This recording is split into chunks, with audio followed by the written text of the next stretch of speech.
Former UKIP leader Nigel Farage was confronted by YouTuber and influencer Nella Rose about his views on immigration on last night's I'm a Celebrity, Get Me Out of Here. Apparently you're anti-immigrants. Who told you that? Oh, the internet. Oh, well, there we are, then. It must be true. It must be true. It must be. It must be true. Okay, but then why don't black people like you? You'd be amazed, they do. Well, You'd be amazed. Nigel! If you came with me... Nigel! If you came with me... If you came with me through South London, you'd be astonished. Oh, wow. What were you doing in South London, Nigel? Well, I'm there every day. Nella was born in Belgium to Congolese parents before settling in the UK in 2009 and alleged that former politician wanted people like her gone from the UK. Joining me to discuss this, anti-racism activist and social commentator Imarn Ayton. Good to have you here, Imarn. Thank you, Vanessa. I mean, fascinating watching Nella Rose. She's certainly good value. She talks a hell of a lot. And she's very entertaining. She's a large presence on the show. She doesn't really give an inch. She's, first of all, she laid massively into Fred Sirieix, who everybody loves because he's such a nice fellow. Oh, I loved him. And she got very upset with him. We'll come to that in a minute. But that exchange between her and Nigel Farage, what did you make of that? Okay, so it's interesting. So...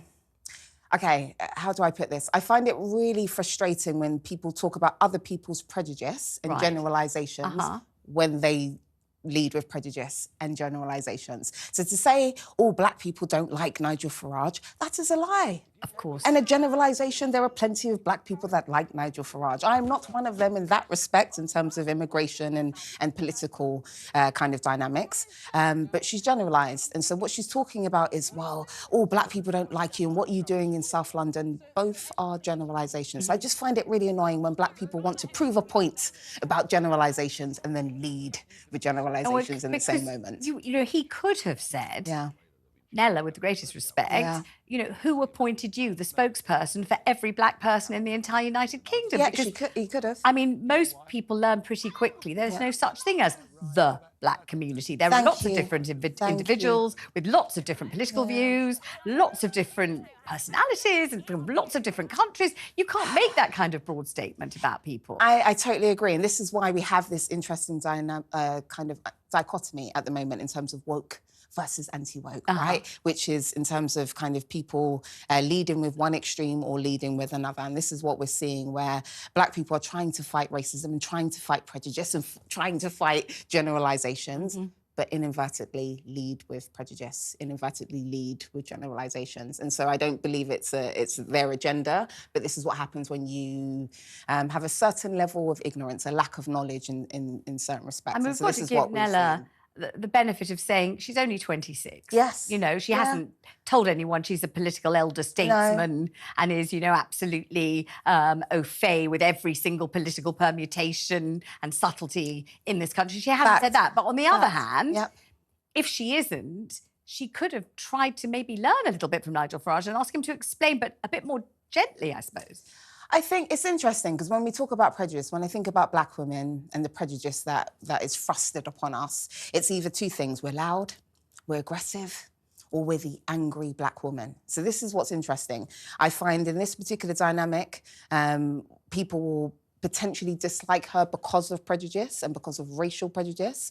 But I do believe this was Nigel's opportunity to really kind of take that moment to delve into the psyche of a 26-year-old black woman, and he chose not to. He just chose to kind of defend his stance. And then at the same time, we have a black woman who's trying to show the prejudice within this individual, but has led with prejudice herself. So we have this interesting dichotomy in that moment. But what I will say, I just want to add one more point, is that this programme is so powerful because it reaches millions. Millions, yeah. And it influences millions. And so if the average person doesn't understand when we're generalising and when Nigel Farage is generalising in terms of immigration and black people are generalising in terms of saying all black people don't like you, it's very easy to kind of dismiss prejudice as a real thing in society because we just see it as the norm. You know, when we just keep seeing it all the time, we don't actually take a moment to stop and say, no, that's a generalisation. No, that's a stereotype. Well, no, but what you're seeing is two individuals. You're not seeing anybody really representing anybody except themselves. We're seeing prejudice and stereotypes from both sides. Nigel Farage leads with prejudice. That's a whole nother conversation, Vanessa. Hopefully we'll have that at a later stage. And then we saw Nella. Let's have a little look, though, at Nella Rose taking on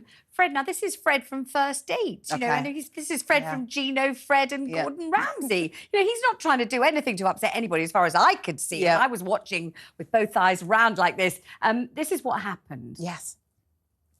You turned around to me with an attitude and said, you know I could be your dad, right? You know I could be your dad, right? To me, I don't care how you said it. To me, that's disrespectful, and I don't want to talk to you.